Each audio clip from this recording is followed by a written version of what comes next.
স্বরাষ্ট্র মন্ত্রণালয় যে মন্ত্রী ছিল একটা অযোগ্য, অথব্য, অখাদ্য একটা মন্ত্রী, যার শিক্ষা নাই, দীক্ষা নাই, কোনো কিছুই নেই। সে পুরো ডিপার্টমেন্টের 12টা বাজায় দিয়ে গেছে। আমরা সবসময়, আমার এত বছর চাকরিতে আমি দেখছি যে মানে পলিটিক্যাল গভর্নমেন্টের সময় থাকে, পলিটিক্যাল নানা বিষয় থাকে, তার মধ্যেও কিছু ভালো থাকে, কিন্তু এই লুকটার মধ্যে, এই সময়টার মধ্যে আমি ভালো কিছু দেখিনি।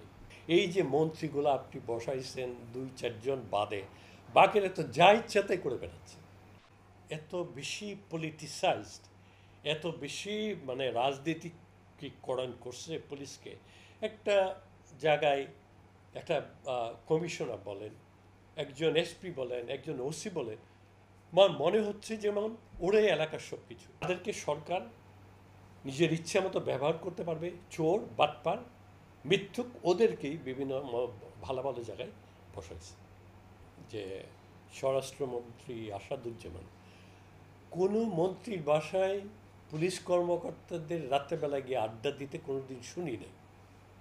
আর তার বাসায় রাত্রে নাকি 12টার পরেই জমতো সব পুলিশ, ওইখানে গিয়ে হাজির হইত।